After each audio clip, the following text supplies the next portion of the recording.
welcome you to Melstvgh. My name is Buffon. And your name, please? My name is Mark Anthony, Okay, but then most people prefer to call me Coach Hazard. Coach Hazard. Okay, well, that's a nice name. So, this is your first time being on Melstvgh. So, we are welcoming you once again to Melstvgh. Thank you for hosting me. So, we were told by a couple of people how you started your coaching, how good you were. So, we decided to contact you, to speak to you, to have some discussion with you, to also educate other people and to tell us how you started your career as a coach. Okay. Because it seems you are very young. Yeah. So we would like to discuss. So if I want to be a coach, what are the necessary requirements I have to do before I become a coach? And when you say coaching, what does coaching mean? Thank you for hosting me to this your wonderful platform. I should put it that way because um, this gives me the opportunity to put out maybe my work out there for people to see. And I'll start by saying coaching. If you say coaching, coaching is just having an idea in your head about how maybe you want a team to play. Maybe let's say a video game, you have everything in your head and then you implement it on a group of boys who are ready to do the same thing as you want them to do. Okay. And then if you want to become a coach, let's say a professional coach, it starts from acquiring the necessary badges like the license D upwards to the license A. Um, so through maybe the FA and then everything, and then you take it from there. Oh, okay. So aside that, you're a very good player as well. But why coaching? Well, coaching didn't come, let's say maybe unfortunately. Okay. It's been something I've always wanted to do. Even if I was to play professional football, at the end I would still have been a coach because it is the only thing that drives the adrenaline in me to maybe 1,000%. So it's natural. It's naturally driven. Oh, okay. So so what is your game policies? Um, my philosophy, everything I would say everything um, starts about. It's everything about me is like football.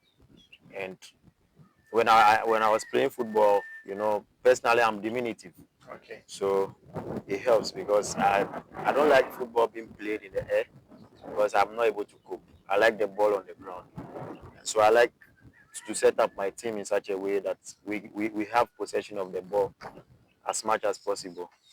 I picked that from the great Johan Cruyff's policy of what people call the tiki-taka, Okay. and then a bit of, let's say, jogging clubs, jogging pressing. So basically a team that has the ball all the time and then tries to win it back as soon as possible. Okay.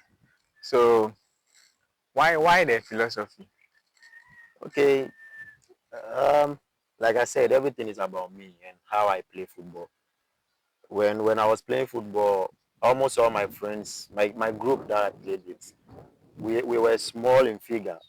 That's why I mentioned earlier how diminutive we were. So it's difficult for us when you are playing the ball in the air. We want the ball on the ground, and then it's actually came as a result of, I would say, two eras of football, Okay. where when we're growing up, Pep Guardiola's era at Barcelona, maybe that's the peak of it when it comes to like possession football.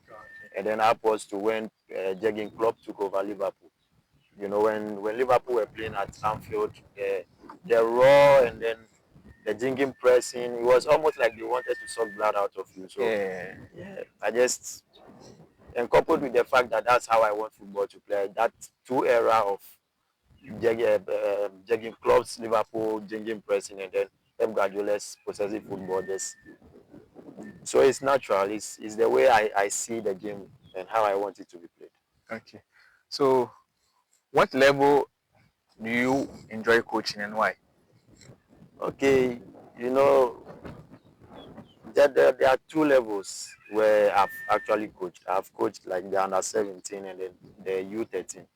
So I enjoy everything. I enjoy the two levels, but there's difference. I prefer coaching like higher than the U13s because for the U13, at that level you don't have to instill too much tactics and all those things on them. At that level, that's when they need to learn how to pass, how to control the ball on the chest, and they need to learn a bit of technique. But Okay.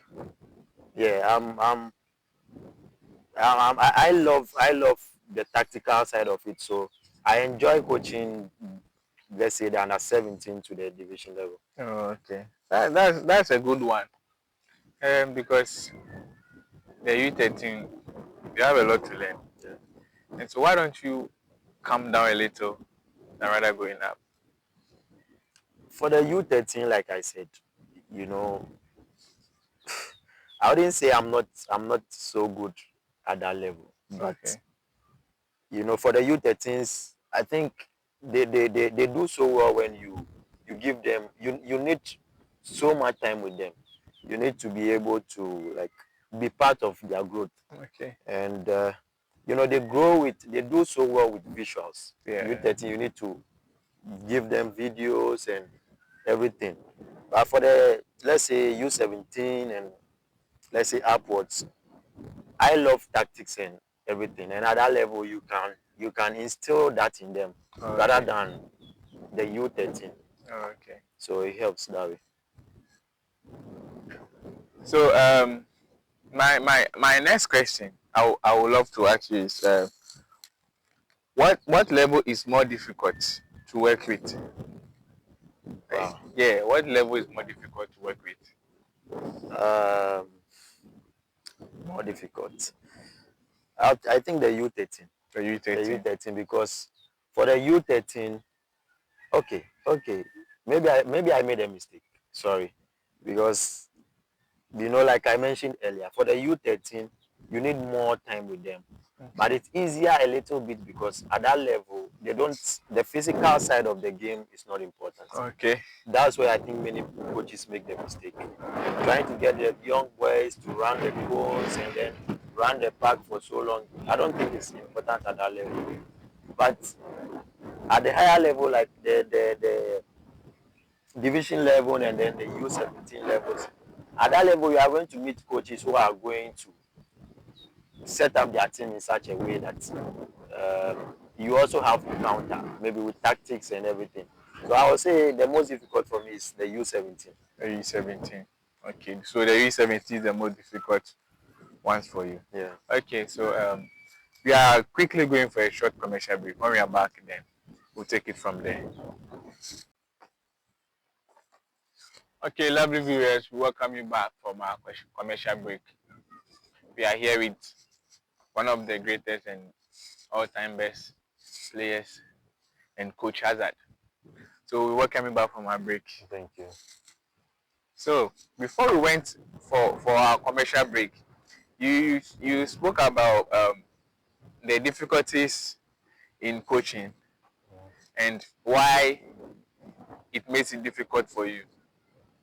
So since you started so far, how many teams have you worked with and how have their performance been? I've actually worked with two teams, Okay. let's say three teams, but then two teams officially. Okay. So far, everything has been good because I've met some very quality players, so it helps. So I would like to know, okay, the viewers and the listeners would love to know what are your favorite information and why? So basically, two formations that Okay. I like, and again to express it better, like I said earlier, everything about my coaching revolves around me and how I want the game to be played. Okay. So normally the standard formation that I like is the normal 4-2-3-1 formation Okay. because that formation brings the best out of me personally and maybe the players that I coach because the best players I've always loved. It's like take it like maybe the Lionel Messi, the Eden Hazard, the Zinedine Zidane. These players are half 10 kind of half wingers. Okay. So with a 4-2-3-1, you have let's say a back four and then a pivot of what people call the 6 and 8 with the number 10. You know, the number 10 to me is very important in everything that I do because he seems to be very central. And when I played football, I played as a winger. Okay. And I love to go 1v1 fearlessly. So, you know, with the 4-2-3-1, it gives me the wing vibes where I have my wingers covering the width with, let's say, the fullbacks bumping forward and then my number 10. So, Okay. the 4-2-3-1 and then, let's say, 3-4-2-1. Because with the 3-4-2-1, it syncs so well with the 4-2-3-1 because that one you can easily have your double number 10s playing behind the striker. So these two formations are the ones that I enjoy the most. Okay. So those are the favorite informations you enjoy the most Yeah. when coaching. Yeah. Okay. So I would like to ask. So this is a message from one of the viewers, and I'm reading it to you. It said, "Is coaching difficult?"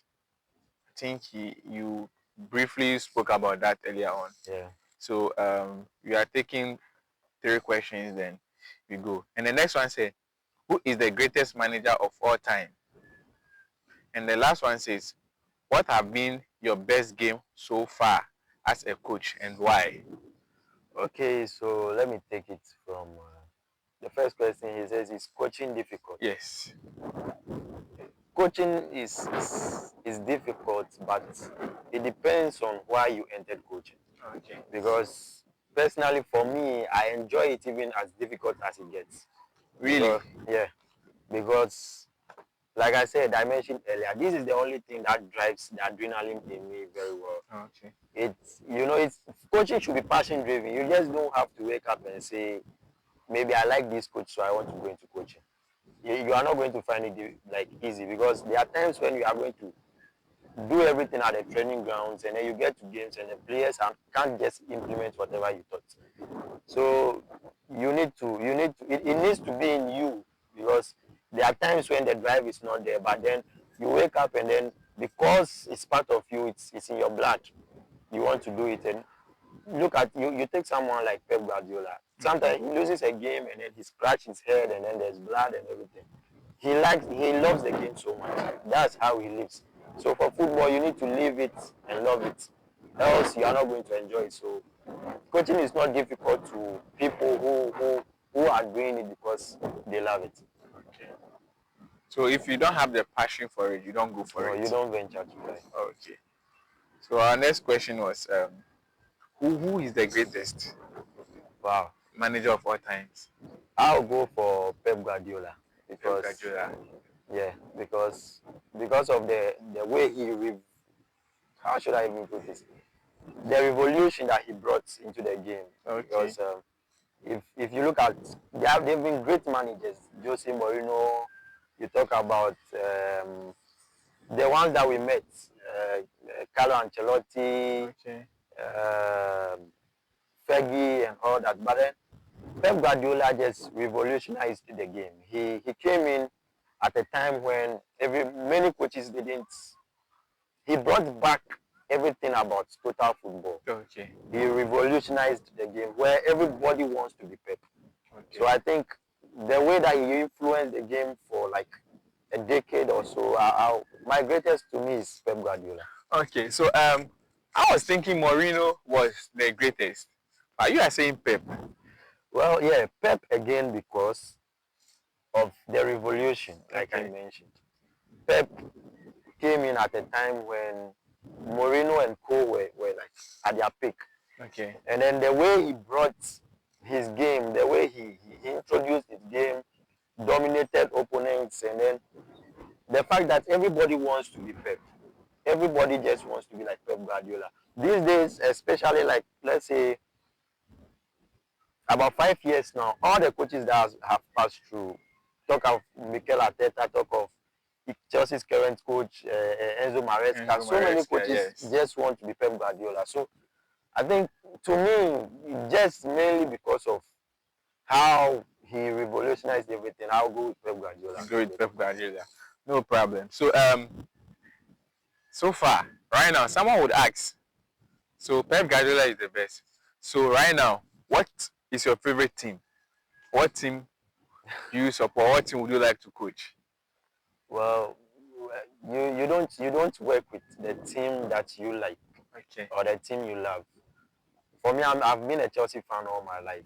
Wow. So maybe one day it will be nice coaching at Stamford Bridge, but then it's a job I want to do professionally. Okay. So any team that's ready, that meets my demands and ready to help me at that time, I'll go with the job. No problem. But I think if you coach for Chelsea, it's going to be a good and a great thing. But you coaching Chelsea, very soon I'll be a striker. Oh. Then I'll break your teams down. As you say like this, I'm very good in striking. Really? Really? Yes. I can score like 15 goals in one matches. Oh, come on, Ronaldo. Not even Ronaldo does. Really? I'm the real go to. Oh, come on. Okay, so the last question was what have been your best game so far as a coach? As a coach, my best game so far, I think I'll go with a game that I lost. Okay. And how like everything turned out to be, like how everything unfolded. So why would you go for a game that you lost? A game that I lost because it ticked all the boxes that Okay. You I expected the I players work to. with. Okay. Everything that I think about football. It's a game that taught me about tactics. A game that taught me about how to tweak tactics in game.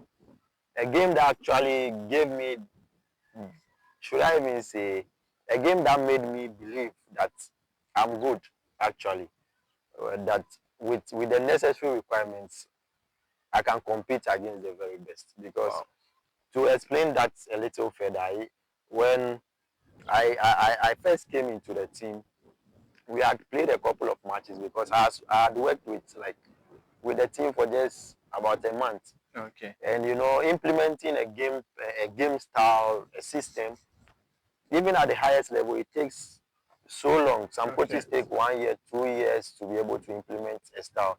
But then within a month, it just felt like the boys were picking everything. The possession was coming, the pressing and everything. And then the players themselves came to me and said, Coach, we want a game higher than we normally play. Really? Yeah. So the reason that game was my best game was, even when I spoke to the club owner that I wanted a tough game, the boys, my players themselves, told me about a team called Senya. Okay. That basically translates Senya 11, where at that time they were preparing to go and play Cheetah Cup.